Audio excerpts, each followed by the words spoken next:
ጤና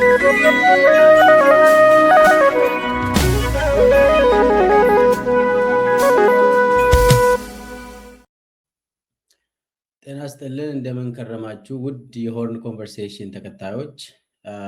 የጃንጃዊድ ሚሊሻና የአብይ አህመድ ግንኙነት በሚል ርዕስ ቀርባለሁ። አንዳንድ ወሳኝ መረጃዎችን ላካፍላችሁ ነው። ስለዚህ እንደሚከተለው አቀርባለሁ።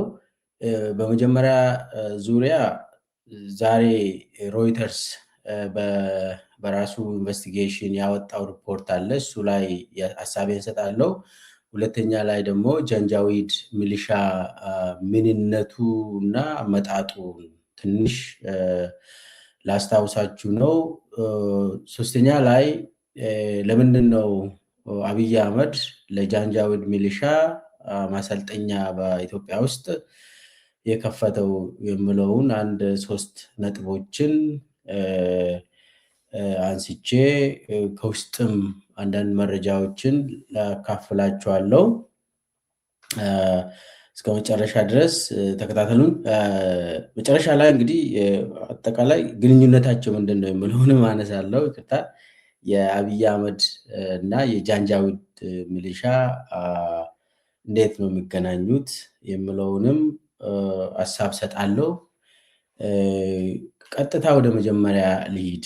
ዛሬ የሰማነው በጣም ጉድ ነው። እንግዲህ ዓለም አቀፍ ሚዲያ ነው ይህንን ኢንቨስቲጌሽን ያካሄደው፣ ሮይተርስ ነው። ሮይተርስ ዛሬ ባወጣው ኢንቨስቲጌቲቭ ሪፖርቱ ምንድነው የሚያሳየው? ኢትዮጵያ ውስጥ በተለይ ቤንሻንጉል ጉሙዝ ህዳሴ ግድብ አካባቢ ጀስት ቅርብ ላይ የሚገኝ ቦታ ላይ ለጃንጃዊድ ሚሊሻ ለአርኤስኤፍ የሚባለው የሱዳኑ ፈጥኖ ደራሽ ተብሎ የሚጣራው ማሰልጠኛ መክፈቱን እንግዲህ ዓለም አቀፍ ሚዲያ ነው የዘገበው። ስለዚህ ይሄ በጣም አደገኛ ነው። እንግዲህ ለጎረቤት ሱዳን ሲቪል ዎር ውስጥ ነች። የእርስ በርስ ጦርነት ከጀመሩ ዛሬ 3 ዓመት ጨርሷል እነሱ። እኛ ደግሞ ኢትዮጵያ ደግሞ ባለፉት 7 ዓመት ሙሉ የእርስ በርስ ጦርነት ነው። እንግዲህ ኢትዮጵያ ውስጥ ማሰልጠኛ ለሱዳኑ ፈጥኖ ደራሽ ማሰልጠኛ ተከፍቶ እዛ እንዲሰለጥኑ እየተደረገ ነው እና ሙሉ መረጃ አውጥቶ ለዓለም አካፍሏል ሮይተርስ። ስለዚህ እንደምናውቀው ያው ዓለም አቀፍ ሚዲያዎች ሙሉ መረጃ ካላገኙ ሪፖርት አያደርጉም።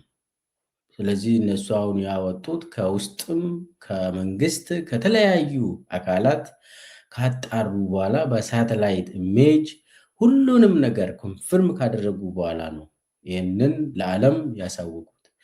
እንግዲህ አብይ አህመድ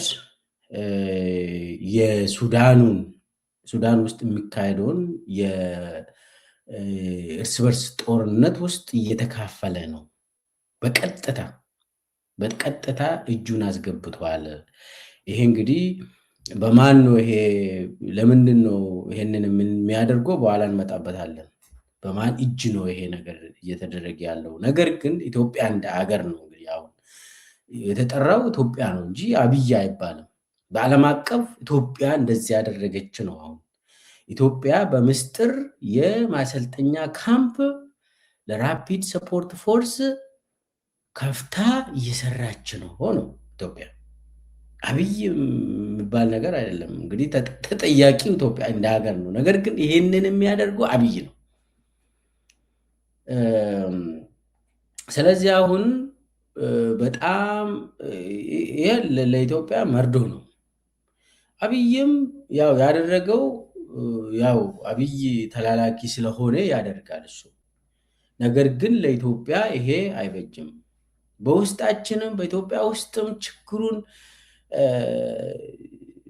የኢትዮጵያ ችግር መፈታት ነበረበት። ግን አብይ ነዋ። አብይ እስካለ አይፈታም። ይሄ የታወቀ ነው። ስለዚህ ዛሬ ሮይተርስ ያስነበበው ኢትዮጵያ ውስጥ ምን እየተካሄደ እንደሆነ፣ ምን አይነት መንግስት እንዳለ፣ የማን መንግስት እንደሆነ ግልጥ አድርጎ ያሳየ ሪፖርት ነው። እንግዲህ አንድ መንግስት የኢትዮጵያ መንግስት ነኝ የሚል ሰው ለጎረቤት አማጺ ቡድን በአደባባይ ከፍቶ ማሰልጠኛ ከፍቶ እንደዚህ አያደርግም። እንግዲህ የሱዳኑ መንግስት ምን አይነት እርምጃ እንደሚወስድ የምናየው ይሆናል። ቀላል አይሆንም። ስለዚህ አሁን ራፒድ ሰፖርት ፎርስ አማጺ ቡድን ነው፣ ሚሊሻ ነው እና ከጃንጃዊድ ሚሊሻ ነው የመጣ። እሱም በኋላ ትንሽ ገፋበታለሁ። ለነኚህ ቡድን ማሰልጠኛ ከፍቶ ሱዳንን እያፈረሰ ነው አብይ።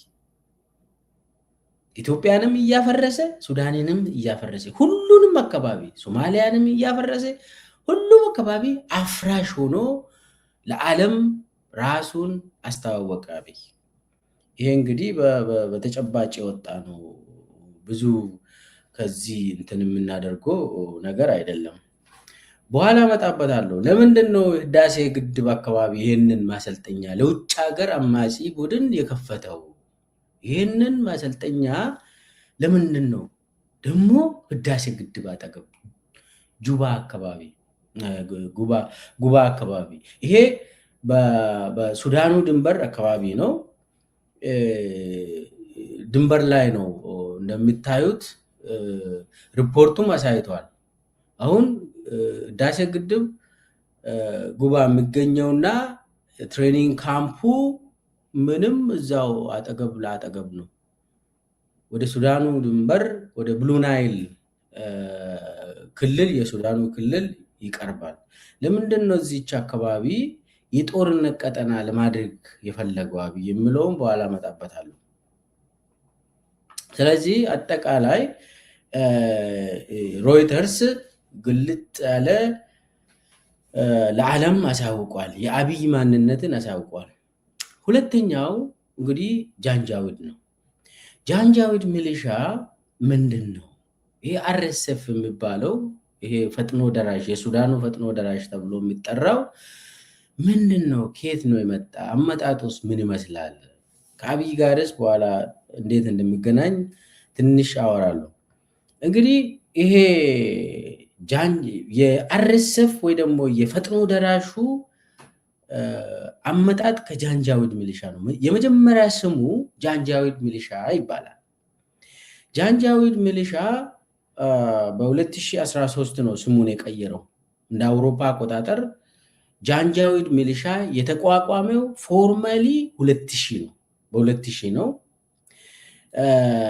ነገር ግን ራሱን የቻለ ኃይል ሆኖ ማዋጋት የጀመረው በ2003 ነው፣ እንደ አውሮፓ አቆጣጠር ነው እንግዲህ ቁጥሮቹ።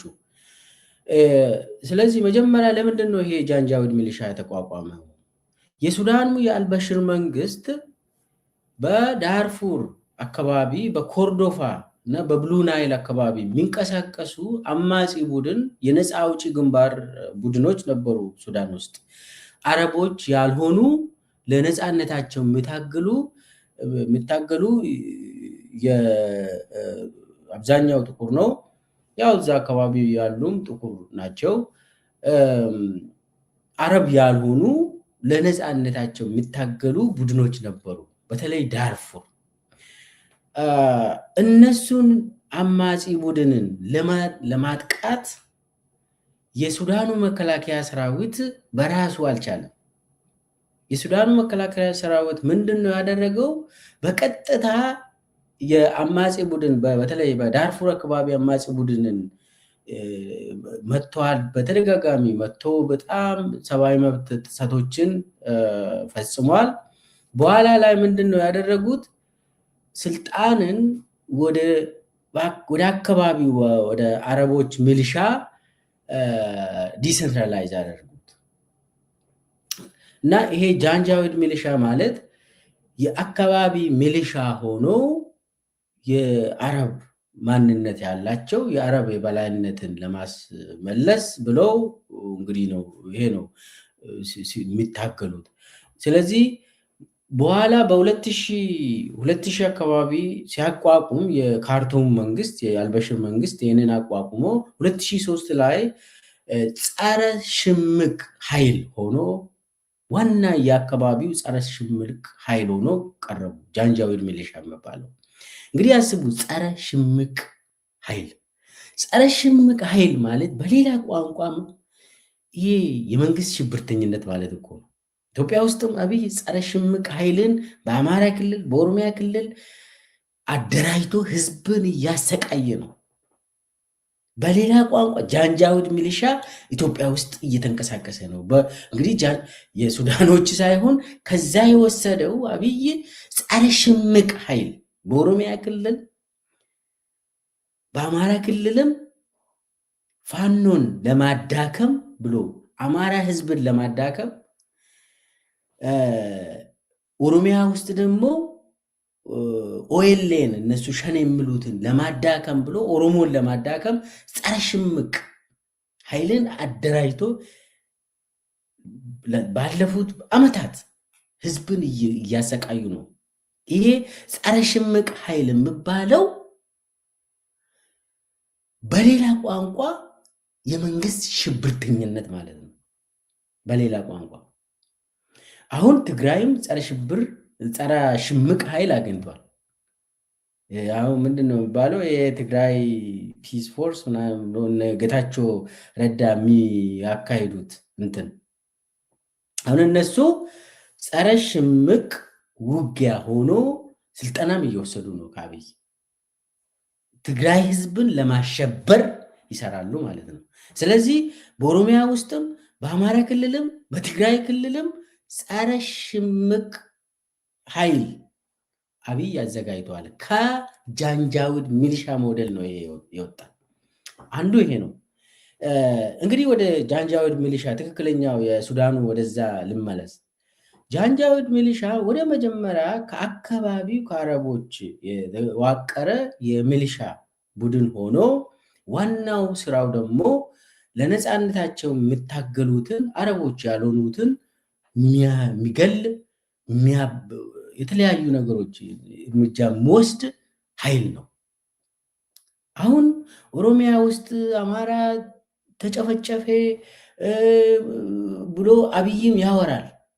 ይሄ ምንድነው? ከጃንጃዊድ ሚሊሻ የመጣ እንትን እኮ ነው። አማራ ክልል ውስጥ ሌላ ብሔር ብሔረሰቦች ይጨፈጨፋሉ። ይሄ የጃንጃዊድ ሚሊሻ አካሄድ ነው። ጃንጃዊድ ሚሊሻ አረብ ያልሆነውን ሲጨፈጭፍ ነበር። ይህ ዳርፉር እኮ በጄኖሳይድ በጦር ወንጀል በዓለም አቀፍ ፍርድ ቤት ውስጥ ነው። በዓለም አቀፍ ፍርድ ቤት ነው ያለ የዳርፉር ጉዳይ። እንዳውም አልበሽር እኮ የተከሰሰው ቁጥር 1 ክሱ የዳርፉር ጉዳይ ነው። በዓለም ይሄ ዓለም ኢንተርናሽናል ክሪሚናል ኮርት የእስር ትዕዛዝ ወጥቶበት እንዲታሰር ተደርጎ ወደ ሌላ ሀገር እኮ አይሄድም ነበር ከስልጣን ሳይወርድ በፊት። እንዳውም የሆነ ጊዜ ደቡብ አፍሪካ ሂዶ አምልጦ ነው ደቡብ አፍሪካዎች ይዞ ለዓለም የኢንተርናሽናል ክሪሚናል ኮርት ሊያስረክቡ ሞክሮ ነበር። ስለዚህ ዳርፉር ውስጥ የተፈጸመው በጣም ክፉ ወንጀሎች የጃንጃዊድ ሚሊሻ ከባድ ነው። ዛሬ አይደለም እንግዲህ ይሄ ከ2000 ጀምሮ ነው። ዛሬ 2026 ነው። ባለፉት 26 ዓመታት ጃንጃዊድ ሚሊሻ ስራ ላይ ነው። አሁን 2013 ነው ከጃንጃዊድ ሚሊሻ ስሙን ወደ ራፒድ ሰፖርት ፎርስ ብሎ የቀየረው። የሱዳኑ ፈጥኖ ደራሽ ተብሎ እንደገና ተሰየመ፣ ስሙን ቀየረው። ስሙን ብቻ ነው ስትራክቸሩን ነው የቀየረው። አደረጃጀቱን ቀየረ፣ ስሙን ቀየረ እንጂ ሰዎቹ እነዛው ናቸው። አመራሩ ደግሞ አንድ ነው። ለምሳሌ ሐሜቲ ይሄ የዋናው የጃንጃዊድ ሚሊሻ ሲቋቋም ዋናው የኮማንደሩ መሐመድ አምደን ደጋሎ ወይ ሐሜቲ ይባላል። ምክትሉ ደግሞ የሐሜቲ ወንድም ነው። ዋናው ኮማንደሩ መሐመድ አምደን ደጋሎ ሐሜቲ፣ ምክትሉ ደግሞ አብዱራህማን ሐምደን ደጋሎ ነው። ይሄ አብዱራህማን ሐምደን ደጋሎ ብዙ ቢዝነሶችንም የሚመራው እሱ ነው።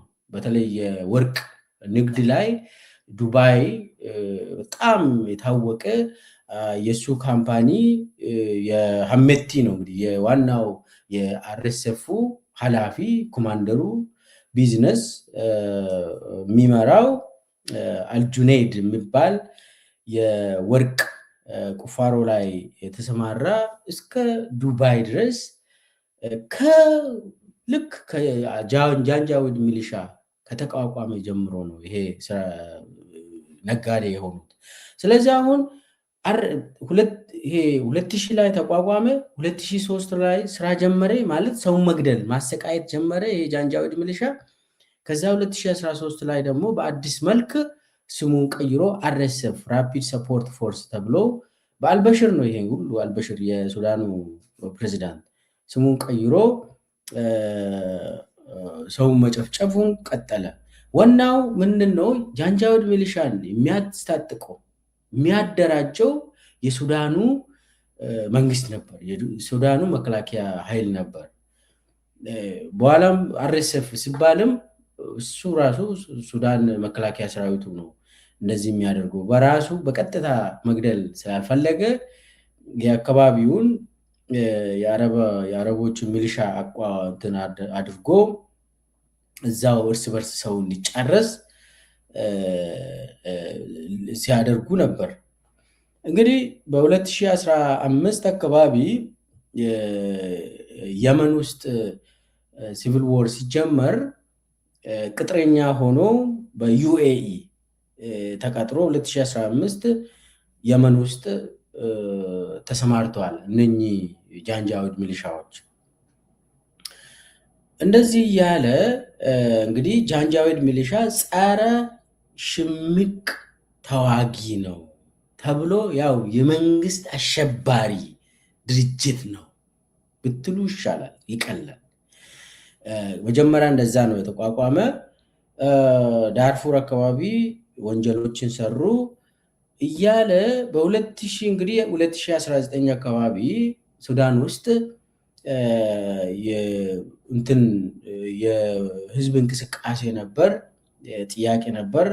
ከዛ አልበሽር ከስልጣን ወረደ። ከዛ ሽግግር መንግስት አቋቋሙ። ሽግግር መንግስቱን በኃይል በ2021 ሁለቱም የመከላከያ ሰራዊትና የሱዳኑ ፈጥኖ ደራሽ አንድ ላይ ሆኖ መፈንቅለ መንግስት አካሄዱ። የሽግግር መንግስትን ከስራ ውጭ አድርጎ እንደ ሰራዊት መንግስትን የያዘው 2021 ነው እንግዲህ ይሄ እና ይሄ አርኤስኤፍ እና የመከላከያ ሰራዊቱ ራሱን መንግስት ብሎ የሚጠራ ማለት ነው። እንግዲህ አሁን ዛሬ የሱዳኑ መንግስት በዋናው የመከላከያ ሰራዊት ነው የሚመራው አልቡራን ማለት ነው። እና አልቡራንና ሐሜቲ አንድ ላይ ሆኖ መፈንቅለ መንግስት አካሄዱ በ2021። ከዛ 2 ዓመት አብሮ ገዙ። 2023 ላይ ሐሜቲ ሙሉ በሙሉ መቆጣጠር ፈለገ፣ አርኤስኤፍ ማለት ነው። ማን ነው ይህንን የሚያደርገው? ዩኤኢ መሐመድ ቤን ዚያድ በቀጥታ አርኤስኤፍ ሱዳንን እንዲረከብ ፈለገ። ከዛ አርኤስኤፎች ያው ጃንጃዊድ ሚሊሻ ማለት ነው፣ ጃንጃዊድ ሚሊሻ ሙሉ በሙሉ ለመቆጣጠር ሞከሩ። ከዛ የእርስ በርስ ጦርነት ተከፈተ። ስለዚህ በአንድ በኩል የሱዳኑ ፈጥኖ ደራሽ፣ በሌላ በኩል ደግሞ የሱዳኑ መከላከያ ኃይል ሆኖ ከ2023 ጀምሮ ባለፉት 3 ዓመታት እየተዋጉ ነው እና አርኤስኤፍ ወይ ደግሞ የቀድሞ ስሙ ጃንጃዊድ ሚሊሻ የሚመራው ዩኤኢ ነው። ፈንድ የሚያገኘው አመራር የሚያገኘው ከዩኤኢ ነው፣ ልክ እንደ ኢትዮጵያ። ስለዚህ በተለይ አርኤስኤፍ ያው የሱዳን መከላከያ ሰራዊትም ወንጀል ይፈጽማል፣ እየፈጸመ ነው፣ የታወቀ ነው። አርኤስኤፍ ግን ይሄ ጃንጃዊድ ሚሊሻው ግን በጣም አሰቃቂ የሆነ ወንጀል ነው የሚፈጽመው። አሁን በአንድ ወር በፊት ራሱ ከ1000 ሰው በላይ ጨፍጭፎ ዓለም ብሎ ጩኸት የዓለም አቀፍ ድርጅቶች ዩኤን ጨምሮ ያንን ወንጀል ላይ መግለጫ አውጥቷል። ሰውም ከነነፍሱ ማቃጠል፣ ቪዲዮ የቀረጹ እንትን ማድረግ፣ ሬፕ ማድረግ፣ መረሸን አንድ ላይ።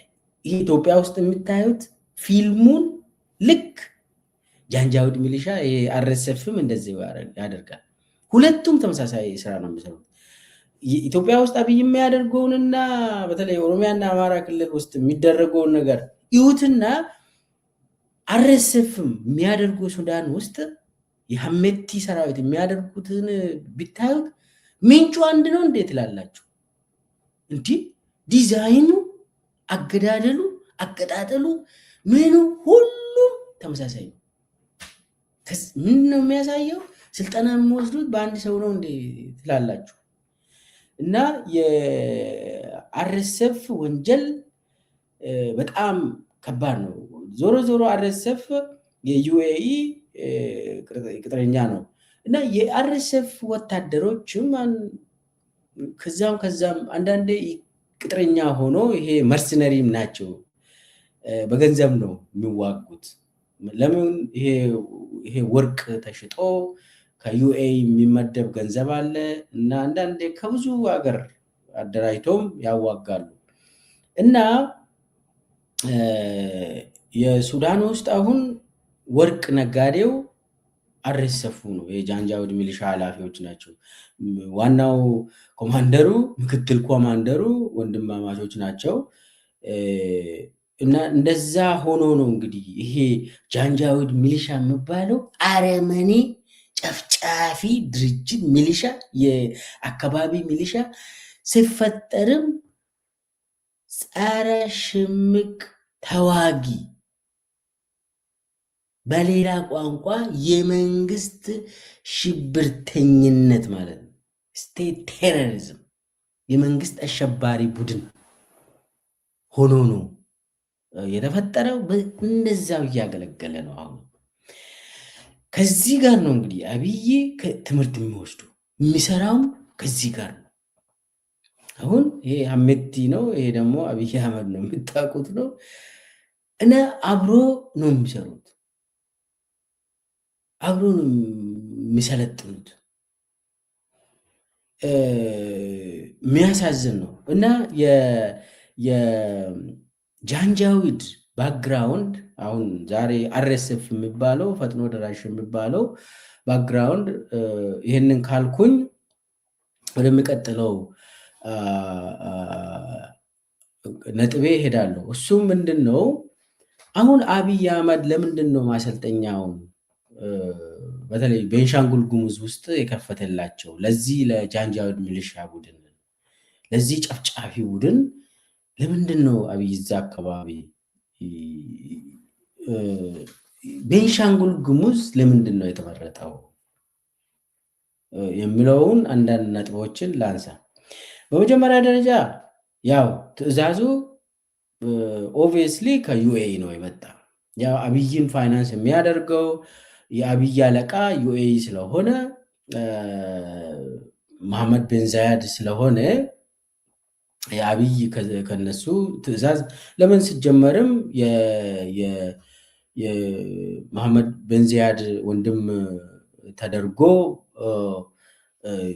እንትንም ስለገባ እዛ ይሄ ጉድፈቻ ስለገባ 7ኛ ንጉስም የተባለው እኮ ሌላ ጊዜ መጣበታለሁ። 7ኛ የተባለው ስድስቱ እነማን ናቸው የምለውን ሌላ ጊዜ ዝርዝሩን እመጣበታለሁ። ብቻ እዛ ስለገባ የዩኤኢ ንጉስ ቤተሰቦች አባልም ስለሆነ ትዕዛዝ ከዛ ይወስዳል፣ ገንዘብ ከዛ ይወስዳል፣ ጦር ከዛ ይወስዳል። ጫና አሁን ዩኤኢ ላይ እንትና ይሄ በዛ ዙሪያ በሚድል ኢስት እና በአፍሪካ ዙሪያ ዩኤኢ ላይ ጫና በዝቷል። ጫና እየበዛ መጥቷል። ስለዚህ አሁን ዩኤኢ ሱዳን ላይ ከተሸነፈች ማለት ይሄ ጃንጃዊድ ሚሊሻ ሱዳን ላይ ከተሸነፈ ያ ሽንፈት ኢትዮጵያ ላይም ይደገማል። ስለዚህ ያለ አማራጭ ዩኤኢ ኢትዮጵያንም ሱዳንም አንድ ላይ አስተሳስራ አንድ ላይ እንዲዋጉ ከጠፉም አንድ ላይ እንዲጠፉ ታደርጋለች። ስለዚህ አንድ ላይ እንዲጣበቁ አድርጋለች ዩኤኢ። አሁን በሰሜን በኩል በሱዳኑ ሰሜን በኩል ግብፅ ጃንጃዊድ ሚሊሻን እያጠቃ ነው። ሳውዲ አረቢያም ይህንን ጃንጃዊድ ሚሊሻን እያጠቃች ነው። ሳውዲ አረቢያና ግብፅ እና ቱርክም ከሱዳኑ መከላከያ ሰራዊት ጋር ሆኖ እነኚህ ጃንጃዊድ ሚሊሻን እየመቱ ነው። አሁን ጃንጃዊድ ሚሊሻው ይሄ አርኤስኤፍ የሚባለው እርዳታ የሚያገኘው በኢትዮጵያ በኩል ነው። በሶማሌላንድ አድርጎ የሚገባ ያው ሶማሌላንድም የዩኤኢ እንትን ነው፣ ተላላኪ ነች ሶማሌላንድም። ስለዚህ ያለ አማራጭ ምንድን ነው? ኢትዮጵያ መጠቀም ነው። ኢትዮጵያን ተጠቅማ ሱዳን ላይ መሟማት አለባት ዩኤኢ። አንዱ እሱ ነው። ስለዚህ ይሄ ደግሞ ወዴት ነው የሚወስደው? ወደ እንትን የውጭ ኃይል አሰላለፍ አለ። እሱም በኋላ እመጣበታለሁ ትንሽ መግፋት ስላለብን። ነገር ግን ኢትዮጵያ ውስጥም ሌላ አሰላለፍ አለ። አብይ ለምንድን ነው ቤንሻንጉል ጉሙዝን የመረጠው? ቤንሻንጉል ጉሙዝን መርጠው በተለይ ህዳሴ ግድብ አካባቢ አብይ ለምንድን ነው የመረጠው የምለውን በደንብ ማየት አለብን። አንደኛ ቤንሻንጉል ጉሙዝ የተመረጠው በዩኤኢ ብቻም ሳይሆን የአብይም ፍላጎት አለበት። ምንድን ነው የአብይ ፍላጎት? አሁን ብዙ ሰው የዩኤኢ ፍላጎት ብቻ ነው ብሎ ነው የሚያቆሙት። ኖ እኔ አሁን አንዳንድ መረጃዎች አሉ የብልጽግና ውስጥ የሚሰማው መረጃው ምንድን ነው? ቤንሻንጉል ጉሙዝ ቀጣዩ የኢትዮጵያ ውስጥ ኃይሎች አሉ። የኦሮሞ ኃይል አለ፣ የአማራ ኃይል አለ፣ የትግራይ ኃይል አለ፣ የቤንሻንጉል ጉሙዝም ኃይል አለ። የጋምቤላ ውስጥ የደቡብ ውስጥ ብዙ የሚንቀሳቀሱ ኃይሎች አሉ ኢትዮጵያ ውስጥ። ዋና ዋናዎቹ አሁን የታጠቁ ኃይሎች የትግራይ፣ የአማራ፣ የኦሮሚያ ተገናኝቶ ጥምረት መፍጠር የሚችሉት ቤንሻንጉል ጉሙዝ ላይ እንደሆነ የብልጽግና ግምገማ ያሳያል። ብልጽግና አብይ የት አካባቢ ነው እነኚህ የኦሮሞ ኃይል የአማራ ኃይልና የትግራይ ኃይል አንድ ላይ ሆኖ የአካባቢውን የቤንሻንጉልም ጉሙዝንም የአካባቢውንም ጨምሮ ኃይል እንደ ፍሮንት መፍጠር የሚችሉት ጸረ አብይ ፍሮንት መፍጠር የሚችሉት የት አካባቢ ነው ብሎ ሲገመገም የአብይ ቁጥር አንድ ላይ ያስቀመጡት ቤንሻንጉል ጉሙዝን ነው። ቤንሻንጉል ጉሙዝ ከዚህም በፊትም ህዋት እዛ በተለይ ቲዲኤፍ እዛ አካባቢ ሊታይ ይችላል ታይቷልም ብለዋል።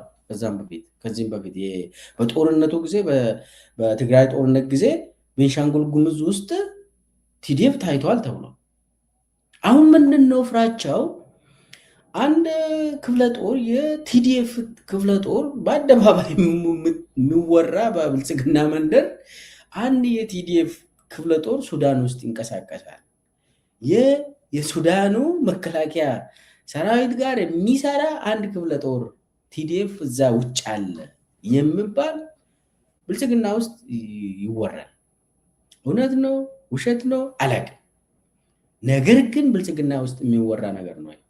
ስለዚህ ምንድን ነው ይሄ የቲዲኤፍ ኃይል ከአማራ ኃይሎችና ከኦሮሚያ ኃይሎች ጋር መገናኘት ከጀመሩ የሚገናኙት የት ነው ተብሎ ሲገመገም ቤንሻንጉል ጉሙዝ ነው ተባለ።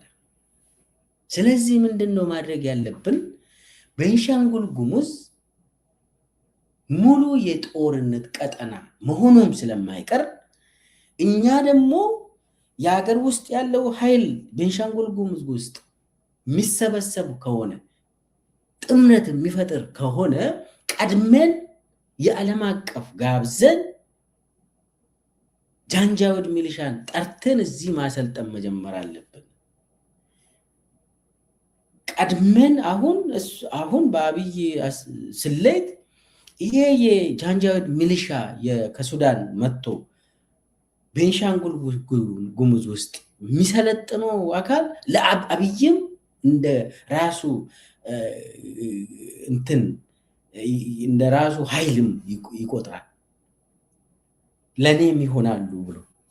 ስለዚህ እዛ አካባቢ ጃንጃዊድ ሚሊሻና የአብይ ሰራዊት አንድ ላይ ሆኖ የሀገር ውስጥ የኢትዮጵያ ውስጥ የሚንቀሳቀሱ የኢትዮጵያውያን ኃይሎችንም ሊደመስሱ ማለት ነው። እንግዲህ ቀድሞ ቦታውን ያዙ ማለት ነው። ስትራቴጂክ የሆነ ጂኦፖለቲካል ካልኩሌሽን አለው ያ ቦታ። ቤንሻንጉል ጉሙዝ አሁን ጂኦፖለቲካል ፖዚሽን አግኝተዋል። ለምን? ዋናው ካልኩሌሽን የአብይ ካልኩሌሽን የኃይል አሰላለፍ አገር ውስጥ ያለው ኃይል አሰላለፍ አሁን አብይ ባለፈው ፓርላማ ላይ ሸኔ እኛን ምኒልክ ብሎ ሳድሞን ፋኖ ደግሞ ምኒልክ ነው እሱም ከሱ ጋር ደግሞ ሰራለሁ አለ ብሎ ሳቅ። ያስቃል አይደል? ያስቃል። ምንም ማድረግ አይቻልም። ያስቃል። አዎ።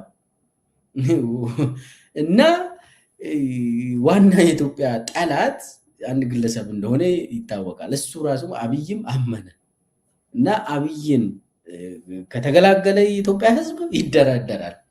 ፋኖም ወይም ህወሓትም የኢትዮጵያ ሕዝብ ሙሉ ይደራደራል።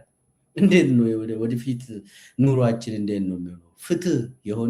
ፍትሃዊ የሆነ ስርዓት እንዴት ነው ብሎ ይነጋገራሉ።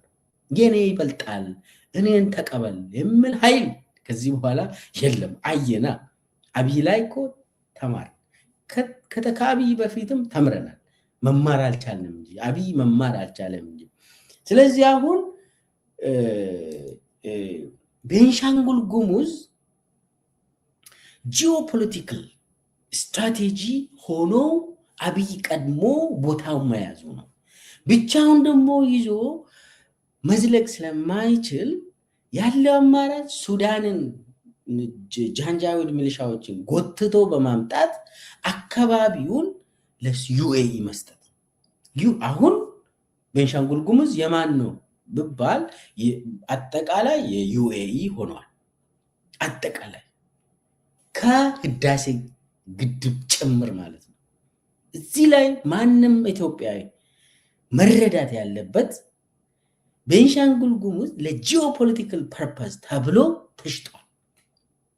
አሁን የኢትዮጵያ ሉዓላዊነት ምናምን እሱ ታሪክ ነው፣ ቆይቷል እሱ ከተሸጠ እና አሁን አብይ ቀድሞ ቦታውን ከውጭ ኃይል አምጥቶ በመያዝ እና ይሄ ጥምረት እዛ አካባቢ እንዳይፈጠር ለማድረግ እየተንቀሳቀሰ ነው።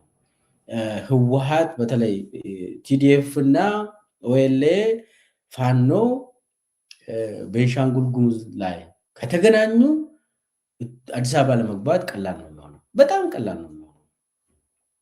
እዛ አንዴ አብሮ ከጀመሩ እንትኑ በጣም ይቀላል። ለምን? እንትኑ በጣም ፐብሊክ ኢሜጁ ከባድ ነው የሚሆነው ለአብይ። ኃይል ይህ ጥምረት ከተፈጠረ ብዙ የሚቆይ አይሆንም። ያንን ፈርቶ ነው አንደኛ እዛ ላይ ቀድሞ ቤንሻንጉል ጉሙዝን ለውጭ ሀገር አሳልፎ ሰጥቶ እዛም እሱም የጂኦፖለቲካል ዳይናሚክሱ ውስጥ ተጠቃሚ ለመሆን እየሞከረ ነው። እንግዲህ አሁን የውጭ ሀገር አጠቃላይ እንትኑ የቀጠናው አስተላለፍ ውስጥ ምን ይመስላል ብለን እሱን ካየን በኋላ የህዳሴ ግድብ ዕጣ ፈንታን እናወራለን። በተለይ የቀጠናው ኃይል አስተላለፍም በተመለከተ ኢትዮጵያ አሁን ሙሉ በሙሉ ራሷን አጋልጣ የቀጠናው የጦርነትና የኃይል አስተላለፍ ውስጥ ገባች። እንዴት ነው ይሄ የሆነው? አንደኛ አሁን የሱዳን መከላከያ ሰራዊትና የሱዳን መንግስት ከግብፅ ጋር ይሰራል። በተለይ ግብፅ፣ ሳውዲ አረቢያ፣ ኤርትራ፣ ሶማሊያ፣ የተለያዩ የቱርኪ ጨምሮ የሱዳን መንግስትን ነው የሚደግፉት። የሱዳን መከላከያ ሰራዊትን ነው የሚደግፉት። አሁን ኢትዮጵያ በዩኤኢ ታዛ የት ነው የገባችው? ከአማጺ ቡድን አንድ ተራ አማጺ ጃንጃዊድ ሚሊሻ የሚባለው ጎን ተሰለፈች። ስለዚህ አሁን ማን ነው ከጃንጃዊድ ሚሊሻ ጋር ያለው? ዩኤኢ ብቻ። ዩኤኢ እና ሶማሌላንድ እንትን ኃይል አይደለም። እና ኢትዮጵያ እንደ አገር እንግዲህ አገር ነች። እንደ አገር በአደባባይ ከዩኤኢ ጋር ሆና ተልካ ከአማጺ ከጃንጃዊድ ጋር ተመደበች። እንግዲህ አስቡት፣ የቀጠናው ኃይል አሰላለፍ ባላንስ ኦፍ ፓወሩ ግልጽ ነው። የማን ነው የሚበልጠው? የነ ሳውዲ፣ የቱርኪ፣ ኤርትራም እዛ ውስጥ አሁን በዚህ ደግሞ ኤርትራ ጋርም እየተላተመ ነው አብይ። ሶማሊያም በአቅሟ አትተው። ለምን? የአብይ እንቅስቃሴ በሶማሌላንድን በተመለከተ የታወቀ ነው። ስለዚህ አሁን ይሄ አካባቢውን እያተረማመሰች ያለችው ዩኤኢ ነች። ዩኤኢ ግብፅ ሊቢያን አፈረሰች። ዩኤኢ አሁን ሶማሊያን እያፈረሰች ነው። ያው ሶማሊያ እያበቃል እንትኑ ሶማሌላንድ አገር እየሆነች ነው። እንግዲህ ቆይቷል። የሶማሊያ የተዳከመች ሀገር ከቆየች ያው ቆይቷል። ከ1990 አካባቢ ጀምሮ ከዚያድ ባሬ ከወደቀ በኋላ እንደ ሀገርም ለመቆም ያስቸገራት ነበር። አሁን ደግሞ በዩኤኢ ግፊት ነገሩ ያበቃ ይመስላል። አሁን ኢትዮጵያም እዛ ውስጥ የተሳተፈች ነው። እዚህ ላይ ኢትዮጵያ የአፍሪካ ህብረት ድርጅት ዋና መቀመጫ ሆነ ዋና ከተማ የአፍሪካ ዋና ከተማ ሆነ የአፍሪካ ህብረት ዋና ከተማ መቀመጫ ሆነ አገሬም እያፈረሰች ነው። ዋናው የአፍሪካ ህብረት ምሰሶ ምንድን ነው? ሉዓላዊነት ነው። የአገሮች አንድነት ነው። የውስጥ አንድነት ነው።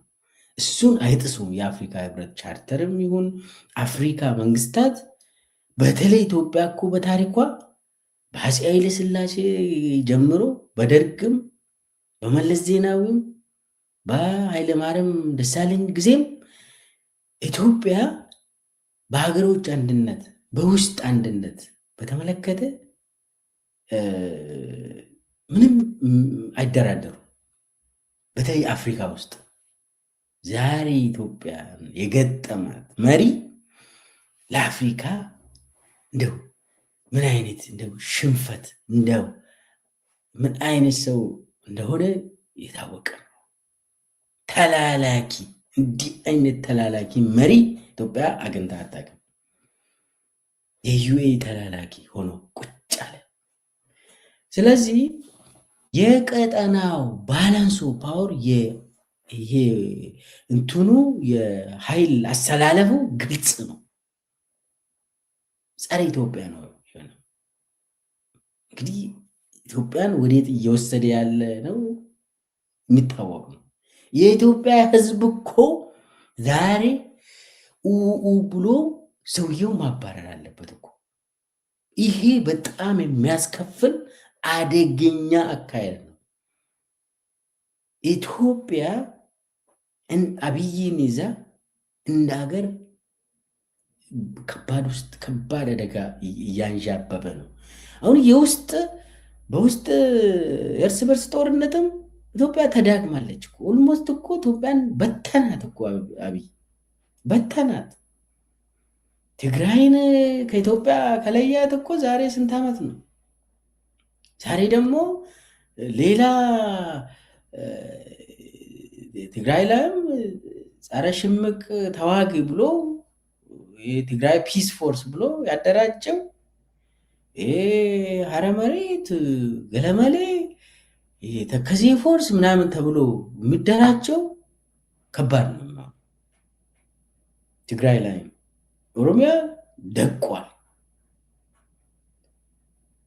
ጸረ ሽብር ተዋጊ ተብሎ ኦሮሚያ ላይ የተሰማራው በጣም ከጉጂ ጀምሮ እስከ ወለጋ እስከ ሸዋ እስከ አርሲ ሲፈልጉ በሸኔ ሲፈልጉ በፋኖ ሲፈልጉ የተለያየ ልዩ ኃይል እንትን ብሎ ህዝብን አዳከሙት ኦሮሚያ ውስጥ።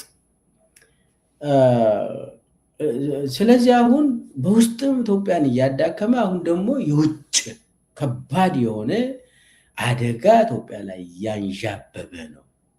መንቃት አሁን ነው። የኢትዮጵያ ህዝብ አሁኑኑ ነቅቶ ሰውየውን እረፍ ውረድ ካላለው በኋላ ብናለቅስም ብናገኝ አይመስለኝም። እና አጠቃላይ ኢትዮጵያ ከአማጺ ከጃንጃዊድ ሚሊሻ ጋር ሆና የውርደት መንገድ ላይ እየሄደች ነው። በአብይ ይሄ አብይ የሚባል አዋረደን ለማለት ነው። ሌላው እንግዲህ ህዳሴ ግድብ አካባቢ እንግዲህ ህዳሴን አብይ ሆስቴጅ አድርጎ ይዟል። አሁን ህዳሴ ግድብ ተሽጧል። ህዳሴ ግድብ የጦር ቀጠና አድርጎታል አብይ እና ህዳሴ ግድብ ቢመታ ራሱ አብይ የሚደሰት ይመስለኛል። ለምን? አንደኛ ጃንጃዊድ ሚሊሻን አምጥተው ህዳሴ ግድብ አጠገብ ጉባ አጠገብ ማሰልጠን ማለት ምንድን ነው የሚከሰተው? አንደኛ የሱዳኑ መከላከያ ሰራዊት ሊመታ ይችላል፣ ገብቶ ሊመታ ይችላል። ሲመታ ደግሞ እንግዲህ ሱዳን ማን ነው የሚረዳው? የሱዳን ዋናው ደጋፊው ግብፅ። የሱዳን መከላከያ ሰራዊት የሚደገፈው በግብፅ ነው። የግብፅ ፍላጎት ደግሞ እናውቃለን። በአባይ በተመለከተ ግብፅ ይሄ ሙሉ በሙሉ አብይ አዘጋጅቶለት ይሄው ግብፅ ሆይ ከዚህም በፊትም ካይሮ ሂዶ ወላይ ብሎ አልክዳችሁም እንዳለ አሁንም አዘጋጀላቸው። ኑና ምቱ እኮ ነው ማለት ነው። እዛ አጠገብ የጃንጃዊድ ሚሊሻ ማሰልጠኛ ከፍተ እንግዲህ ያው እንትኑ ጎርፉን ስለሚፈሩ አይመቱም ብሎ ሊያስቡ ይችላሉ። ይህ በጣም የወረደ እንትን ነው፣ አስተሳሰብ ነው። ከመቱ ጎርፉ ብዙ ሰውን ይገላል፣ ታችኛው እንትን ተፋሰስ ሀገራት እነ ግብፅ እና ሱዳንን ያበላሻል ምናምን ብሎ እንትን የሚያደርጉ አሉ። አሁን እነሱ ሀገር ውስጥም እኮ ግድቦች አሉ። ከአንድ ግድብ ውሃ ሲለቀቅ ሌላ ግድብ እየያዘ ያሳልፋል። በውሃ የምታስፈራራም ጉዳይ አይደለም ለማለት ነው። ስለዚህ ካልኩሌሽኑ ሮንግ ነው። የሆነ ጊዜ እንደዚሁ ሰሜን ኮሪያ ትልቅ ግድብ ሰራችና ደቡብ ኮሪያን አስፈራራች። ስታስፈራራ ደቡብ ኮሪያ ምንድን ነው ያደረገችው? ሌላ ግድብ ሰራች። ከዛ ከተለቀቀ ይሄኛ በተወሰነ ነገር ይዞ ከዛ ቀስ እያለ እንዲያልፉ ያደርጋሉ። አይ ዶንት ቲንክ እነሱ የአብይ ኤኒዌይስ እና አብይ ይህንን ጥልቀት ያለው አናሊሲስ ያደርጋሉ የሚል እምነት የለኝም። ነገር ግን አብይ ምንድን ነው ያደረገ ያለው? የኢትዮጵያ ሕዝብ ገንዘብ የፈሰሰበትን ህዳሴ ግድብ አጠገብ ለውጭ ሀገር ገዳይ ድርጅት ገዳይ የሆነ አሰቃቂ የሆኑ ሚሊሻዎች ጦር ማሰልጠኛ ከፍቶ ህዳሴ ግድብን ሙሉ በሙሉ በሆስቴጅነት አስይዟል። አሁን አብይ ምንድን ነው አንደኛ በሀገር ውስጥም የኢትዮጵያውያን ኃይሎች ቤንሻንጉል ጉሙዝ ውስጥ ጥምረት መፍጠር ከፈለጉ ከተንቀሳቀሱ ራሱን ሊመታ ይችላል። አብይ ራሱን ሊመታ ይችላል። መጥተው ይሄው አደረጉ ሊል ይችላል። አብይ እኮ አጥፍቶ ጠፊ ነው፣ ያደርጋል። ስለዚህ ምንድን ነው አሁን አብይ ያደረገ በጣም ክፉ ነው። ክፉ አንተ በምንም ተአምር ህዳሴ ግድብ አካባቢ ምንም አይነት የጦርነት እንቅስቃሴ እንኳን እንዲደረግ መፍቀድ የለብም። ነገ እንኳን ከስልጣን የምትወርድ ከሆነ የሀገር ሀብት ነው ለውጭ ሀገር እንትን ለግብፅ ማመቻቸት የለብንም። የወደፊት ልጆች አሉ እኮ ኢትዮጵያ እኮ ትቀጥላለች። እና አብይ ግን ለህዳሴ ግድብ እንኳን የማሰብ ጭንቅላት የለውም። እና በዩኤኢ አሁን አንዳንዴ እኮ ዩኤኢ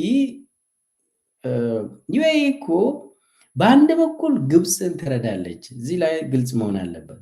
ዩኤኢ ትልቅ ገንዘብ ለግብፅ ትሰጣለች።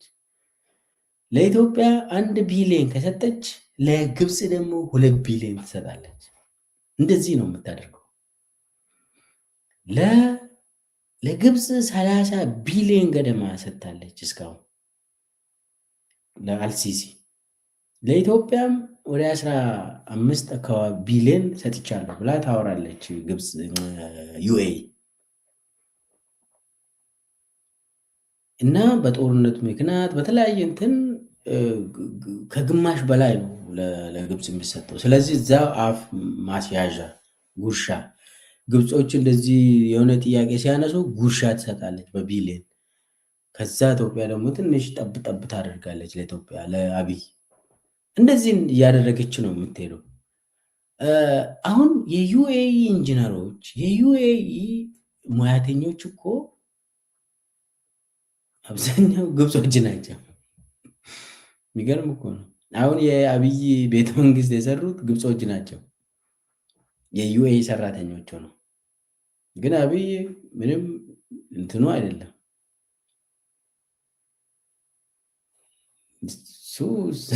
የዩኤኢ ነው የሰራልኝ ይላል እንጂ ማን ነው ዩኤኢ?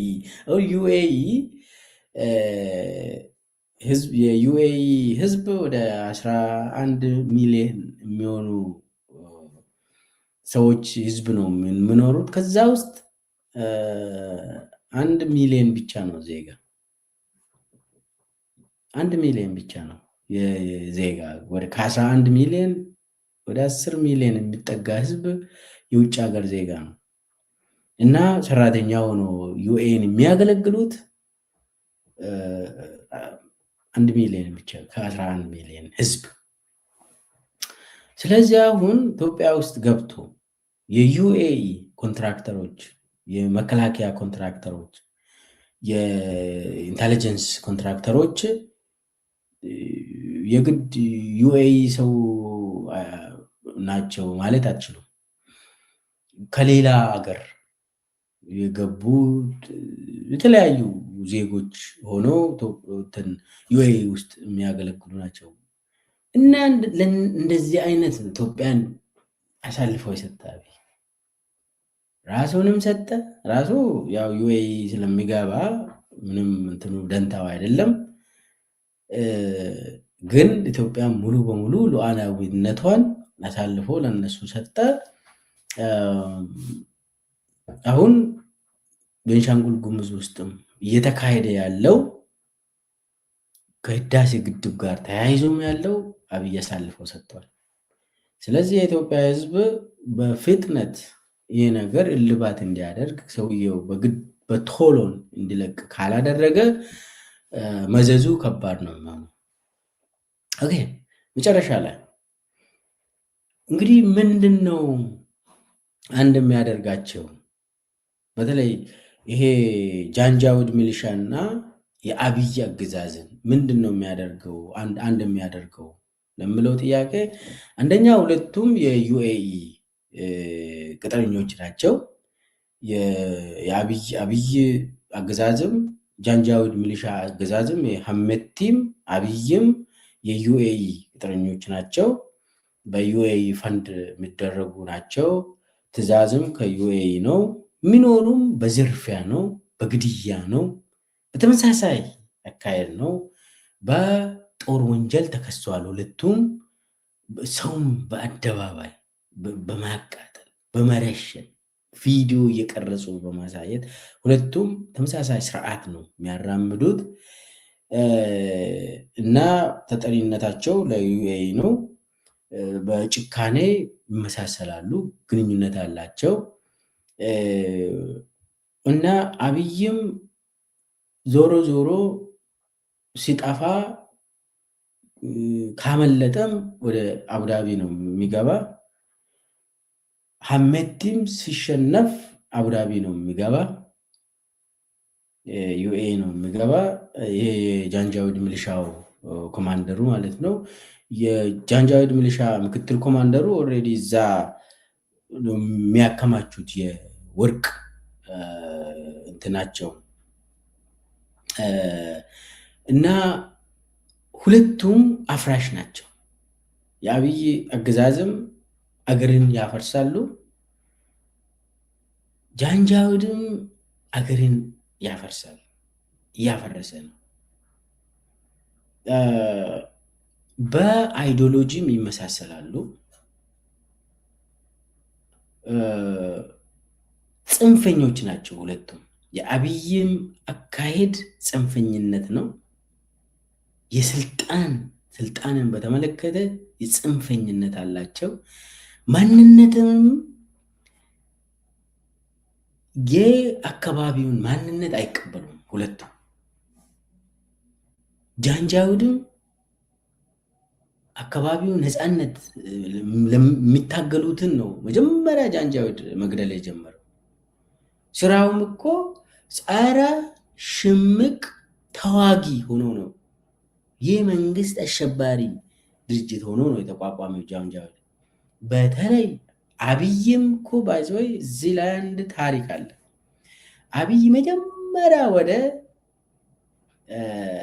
ኦፒዲዮ ተቀላቀለ። ከዛ በኋላ ወደ መከላከያ ሲገባ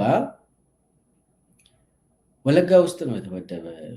አባል መከላከያነት ሳይሆን እንደው እንደ ጆሮ ጠብ ሆኖ ወለጋ ውስጥ ብዙ ዓመት አገለግሏል። ምንድነው የሚሰራ? ጸረ ሽምቅ ተዋጊ ተብሎ ነው እዛ የተመደበ። ማንን ላይ? ኦኔግ ላይ።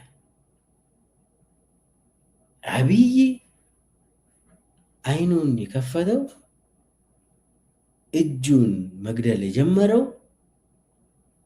ጸረ ሽምቅ ተዋጊ ሆኖ መከላከያ ስር ተመድቦ ወለጋ ውስጥ ሲንቀሳቀስ ነበር። በኦኔግ የተጠረጠሩ ሰዎችን ይረሽናል። ይሄ አሁን እሱ ራሱ የሚነግረን ነው። ስብሰባ ላይ የሚያወራ እኮ ነው። እኔ ወለጋ ውስጥ ነው ትግል የጀመርኩት ምናምን፣ ወለጋ ውስጥ ነው እንደዚህ አይነት መስራትም የጀመርኩት እኔ ምናምን ስብሰባ ላይ ያወራል። የተለያዩ አንዳንድ የሚያስቁ ነገሮችንም ያወራል። አንዳንድ ጊዜ አላወራም። ለምን ጥሩ አይደለም። እና አብይም ሙያው በጣም ታዋቂ ሙያው ምንድን ነው? ጸረ ሽምቅ ተዋጊ። ጸረ ሽምቅ ተዋጊ ማለት በሌላ ቋንቋ ሽብርተኝነት ማለት ነው። የመንግስታዊ ሽብርተኝነት ማለት ነው። ስቴት ቴሮሪዝም ማለት ነው። ስሙን ጥሩ አድርጎ ለመግለጽ ጸረ ሽምቅ ኃይል ይላሉ። ትንሽ ስሙን ህጋዊ ለማድረግ፣ ትክክለኛ ስሙ ግን ጸረ ሽምቅ ተዋጊ ሳይሆን የመንግስት ሽብርተኛ ኃይል። አብይ እንደዛ ነው ጀመረው። ለዛም ነው ጃንጃዊድ ሚሊሻ ለአብይ ጓደኛው ነው፣ ማንነቱ ነው። አብይም ጃንጃዊድ ሚሊሻ ነው። ወደ ስልጣን ሳይመጣ በፊት እንደዛ አይነት ስራ ሲያደርግ እየሰራ ስለነበር አዲስ አይደለም ለሱ። አሁን ደግሞ እያደራጀ ነው። ኦሮሚያ ውስጥ፣ አማራ ክልል ውስጥ፣ አሁን ትግራይም የጃንጃዊድ ሚሊሻ አገኝተዋል። እኔ የሚያሳዝነኝ ጌታቸው ረዳ እና ጻድቃን ዩስፉል ኢዲየት ሆኖ የአብይ ጃንጃዊድ ሚሊሻ ሆኖ ለማገልገል ሲፈርሙ እሱን ሲያይ በጣም በጣም ይቀፈኛል። እና የትግራይ ህዝብም የአማራ ህዝብም የኦሮሞ ህዝብም ሁሉም የኢትዮጵያ ብሔር ብሔረሰቦች አንድ ሆኖ ተባብሮ ይህንን ስርዓት ይገረስሳሉ የሚል እምነት አለኝ።